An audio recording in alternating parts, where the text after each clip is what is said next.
Кремль енді Украинадағы соғысты халықтық соғыс деп атай бастады. Мына көрдің бе, мына орыстың оттамасын көрдің бе? Міне, Кремль енді Украинадағы соғысты жалпы халықтық соғыс деп атай бастады. Тіпті олар өзінің халқын осыған сендірмекші. Осы жолғы өзгеріс, осы жолғы қақтығыс ол Мәскеудің жоспар емес, Мәскеудің таңдау емес дегенге халқын сендірмекші. Мәскеу шарасыздан мемлекетті құтқару үшін күресіп жатыр, соғысып жатыр дейді. Және олар осыған орыстарды сендірмекші.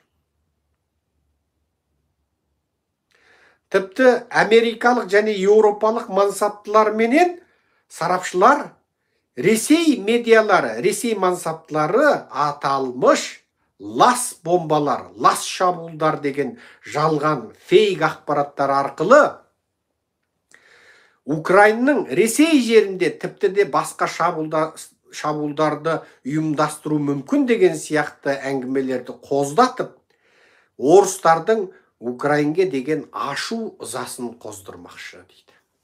Міне, батысын бәрін біліп отыр, айтып отыр. Міне, мақсат орыстарды, яғни ресейліктер, ішінде орыстар 80 миллион, орыс еместері 60 миллион, сонда 140 миллион. Соны Украинге қарсы айдап салмақшы.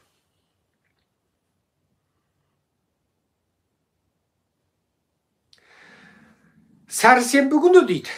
Міне, барлықтарыңыз білесіздер, сәрсенбі күні Ресей президенті Владимир Путин Украин үкіметі дәл қазір бір лас бомбалық шабуылды жасамақшы деп мүлде қисыны жоқ бір өтірікті соғып қалды дейді.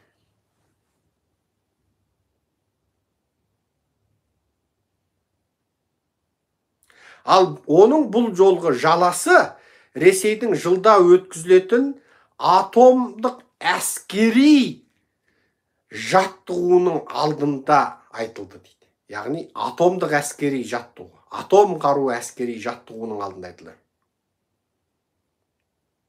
Ал американдық мансаптылар Ресейдің бұл жолғы әскери жаттығуы жай әшейін бір үкіметтік іс деп қана қарайды. Және бұл жолғы істен олар ешқандай бір өзгешелік көрмегенін айтады. Бірақ Ресейдің бұл жолғы өтірік пропагандасы батыс халқының ақпараттық таңдауына әсер ете қоймағаны белгілі. Ал керісінше Ресейдің әлеуметтік желісінде Украинаның лас бомбалық шабуылдар жасауы мүмкін деген әлеуметтік желідегі жазбалары орыстардың назарын аудара бастады. Ресейліктердің, орыстардың және басқа жердегі халықтардың әлеуметтік көңіл күйін бақылаумен айналысатын сараптау орталығы Filter Labs осы аптада Украин жерінде атомдық үрейдің, яғни атом соғысы туралы үрейдің, жаңағы атом соғысы туралы үрейлі талқылардың күрт артқандығын байқады. Ал орыстар болса, Украинаны бейне Америкаға қауіп төндірген Осама бен Ладенге ұқсатқысы келеді. Және олар Вашингтон Украинды қолдауын тоқтатуы керек деп есептейді. Ал орыстар айтады, украиндер террористік тәсілдерді қолданады деп айтады. Бұнысы енді ешқандай жаңалық емес. Тіпті тамыз айынан бері орыс медиаларында Осама бен Ладен менен Украинды қосарлап шендестіріп айту белең алды. Бірақ Filter Labs'тың басшысы Джонасын Теубнердің айтуынша осы көзқарас, яғни Украинды Осама бен Ладенмен шендестіріп айтатын осы көзқарас соңғы кезде үдей түскен көрінеді дейді. Ал осы сияқты көзқарастардың келу қайнары Кремльдің көзқарасын білдіретін бір сайтпен байланысты, деді Теубнер. Ал кейбір бұған қарсы болатын медиалар осы ақпаратты тарата түсуде. Тіпті Ресейдің қорғаныс министрі Сергей Шойгудың өзі осы аптада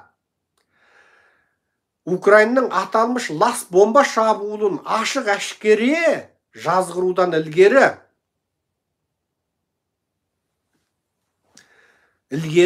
Украина мен екі ортада атомдық қақтығыс болу мүмкіндігі туралы талқыны бастап кеткен болатын. Олар Украинды болуы мүмкін делінетін атом қарумен шабуылдаушы ретінде қарастырып отыр. Бұлардың мақсаты халықтың Путинге деген қолдауының азайып кетуінің алдын алмақшы. Яғни халық соғыстан жалыға бастады. Путиннен күдер үзе бастады. Енді Путинге деген қолдаудың азайып кетпеу үшін осындай тәсілдерді қолданып отыр.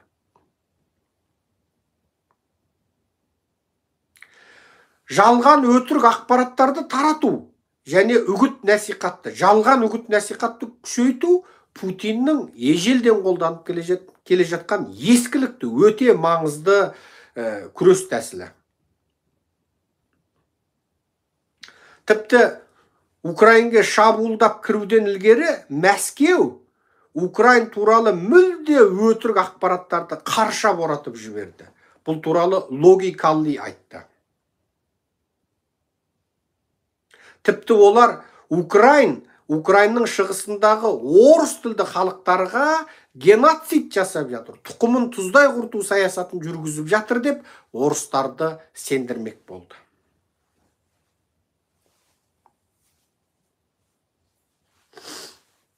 Тіпті Американың мансаптылары мынаны білдіреді.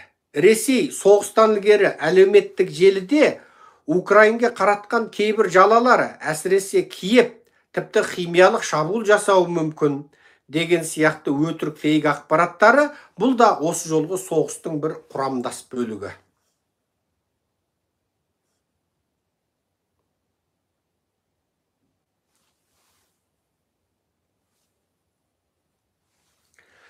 Ал қазір Американың мансаптылары Ресей шынында Украинаның террористік шабуыл жасайтынына сене ме? Жоқ, әлде Украиндар шынында лас бомбалық шабуыл жасайды деп, немесе олар шынында жаңағы осы сияқты сендерге сене ме? Жоқ, осы сияқты өтірік үгіт насихаттар арқылы өздерінің қарекеттеріне